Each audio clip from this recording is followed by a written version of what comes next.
జ్యోతిశాస్త్రరీత్యా ద్వాదశ రాశుల్లో 5వ రాశి అయినటువంటి సింహరాశి మిత్రులారా, గెట్ రెడీ. సంవత్సరంలో ప్రారంభంలోనే మీ యొక్క రాశి పేరు మీదనే చంద్రగ్రహణం వచ్చింది. జాగ్రత్త. మీ యొక్క 2026 ఏప్రిల్ నెలలో ఎలా ఉండబోతుంది అని అంటే, ఈ నెల గ్రహస్థితులు మిశ్రమంగా ఉన్నాయి. శని మరియు రాహు మీనరాశిలో అష్టమ స్థానంలో ఉండడంలో అనుకోని మార్పులు, రహస్య సంఘటనలు జరుగుతాయి. అష్టమ శని నాలిక మీద వచ్చి కూర్చున్నాడు సింహరాశికి శని భగవానుడు. ఏది మాట్లాడినా ఒంట్లో భయం పెట్టుకొని మాట్లాడండి.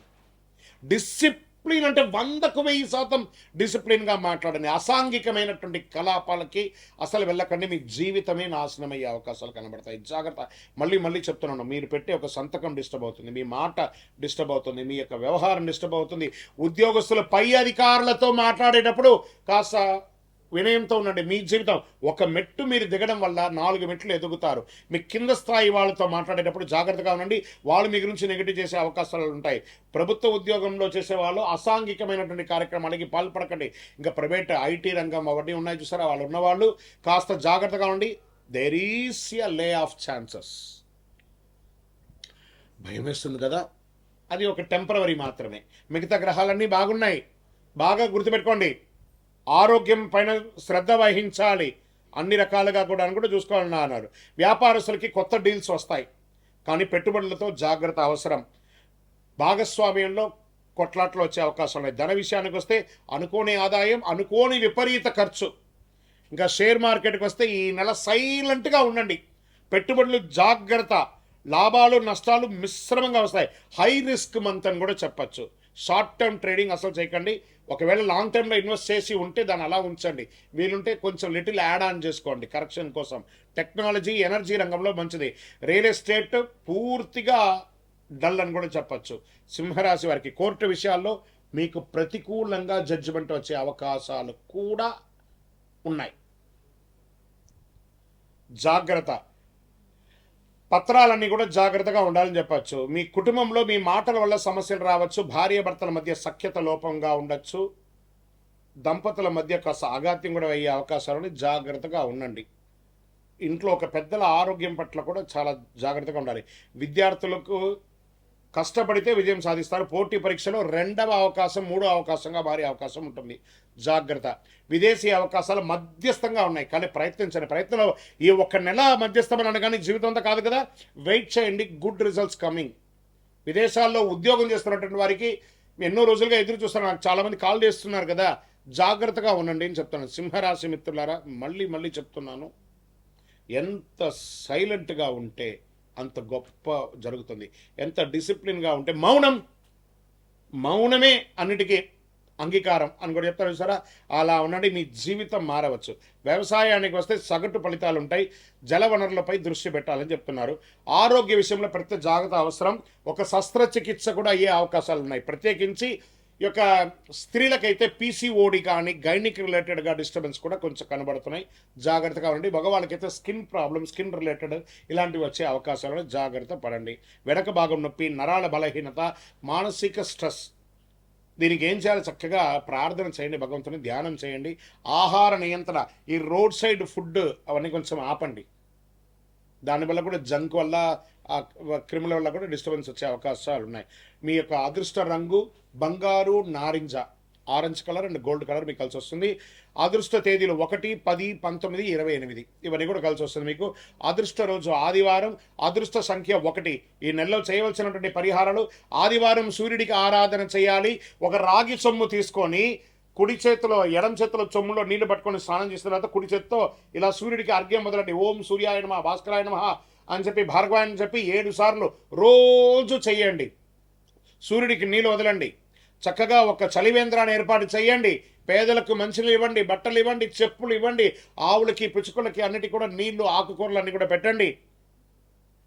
నవగ్రహాలకి 19 ప్రదక్షిణలు డైలీ చేయండి. ఇన్ని రోజులు అన్ని రోజులు కాదు, ప్రతిరోజు చేయండి 19 ప్రదక్షిణాలు. ఖచ్చితంగా చేయండి. అలా చేసి చూడండి మీకు ఫలితం ఎలా ఉంటుందో అద్భుతంగా ఉంటుంది. గ్రహాలు పరీక్షిస్తాయి, బాగా పరీక్షిస్తాయి, కానీ మీకు మార్గం చూపిస్తాయి. మీ నిర్ణయం మీ భవిష్యత్తు మీద ఉంటుంది.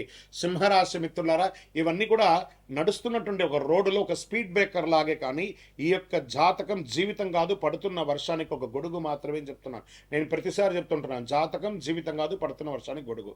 సో మీ జీవితం మీ చేతిలో ఉంది కాబట్టి జాగ్రత్త పడండి. అండ్ వన్ మోర్ థింగ్, ఇక్కడ ఉన్న విషయం ఏమంటే, మాకు గురుగారు కొంచెం ఇలాంటి ఇబ్బందుల్లో నుంచి మేము పడడానికి శీఘ్ర ఫలితం ఇచ్చేది ఏమైనా ఉందంటే, ఒక 48 రోజులు పూజ చేసినటువంటి అతి శక్తివంతమైనటువంటి కరుంగాళి మాల, చండీ సుదర్శన సుబ్రహ్మణ్య భుజంగా ఆరాధనతో చేసినటువంటి ఈ కరుంగాళి మాల మన సంస్థలో ఉంది. కావలసిన వారు డిస్ప్లేలో కనబడుతున్న నంబర్కి ఫోన్ చేసి నాతో మాట్లాడి చూసి కొనుక్కోండి. గురుగారు, మరి గోచార గ్రహస్థితులు చెప్పారు, మా వ్యక్తిగత జాతకం తెలుసుకోవాలనుకుంటున్నాను, నాకు ఈ నెల బాగాలేదన్నారు కదా, ఎలా ఉంటుందో తెలుసుకోవాలనుకుంటున్నాను అని అంటే, మీ పరిసర ప్రాంతాల్లో ఉన్నటువంటి గురువుల్ని సంప్రదించి మంచి జాతకం తెలుసుకొని దానికి ఉన్న పరిహారాలన్నీ చేసుకోండి.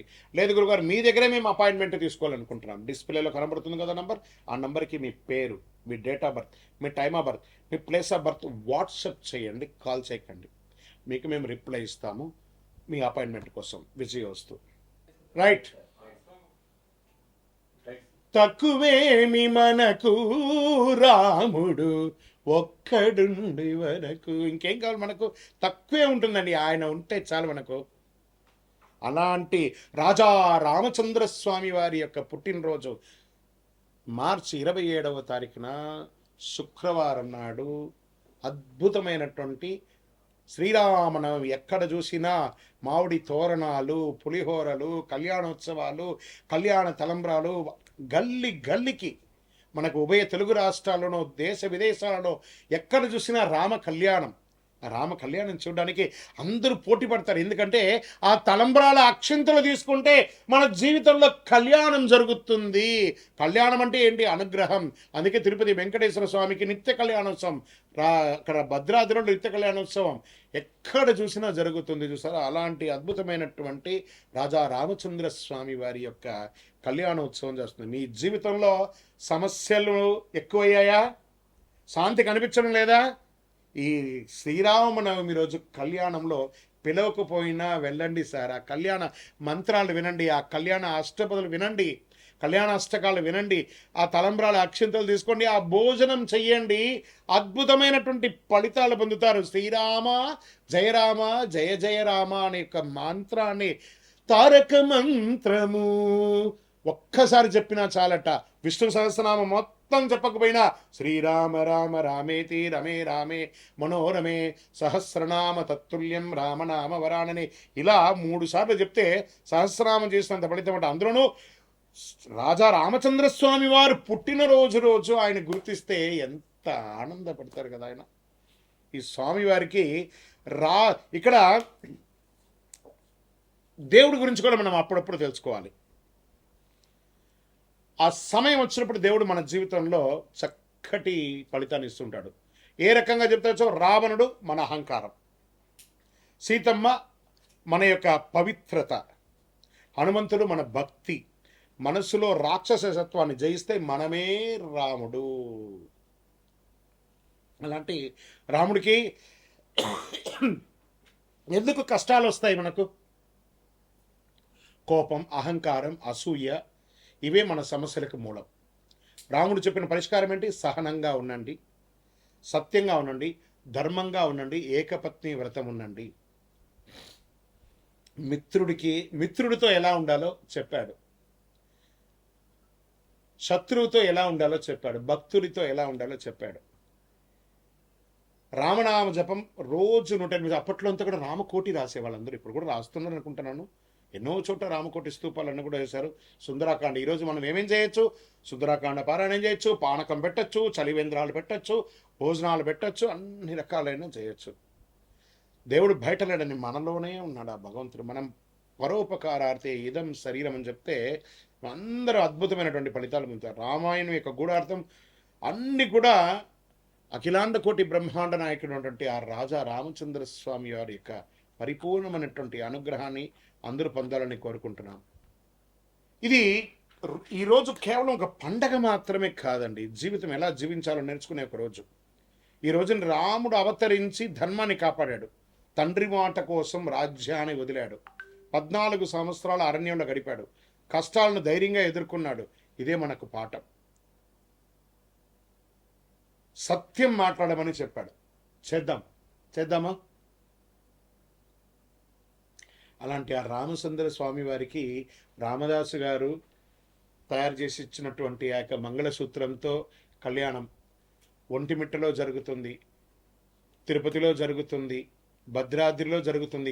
గల్లీలో జరిగే ఈ యొక్క రామచంద్ర స్వామి వారి యొక్క కళ్యాణోత్సవాన్ని అందరం పాల్గొని మనలో ఉన్నటువంటి బాధలన్నీ తొలగించుకొని రాజా రామచంద్ర స్వామి వారి యొక్క కళ్యాణోత్సవాన్ని జై శ్రీరామ్ అనే యొక్క నామంతో మారుమోగుతూ హనుమంతుని జెండా ఊపుకుంటూ ప్రతి ఒక్కరు కూడా రామదండుగా అందరం కూడా ముందుకెళ్ళి రామ కళ్యాణం చేస్తాం. జై శ్రీరామ్.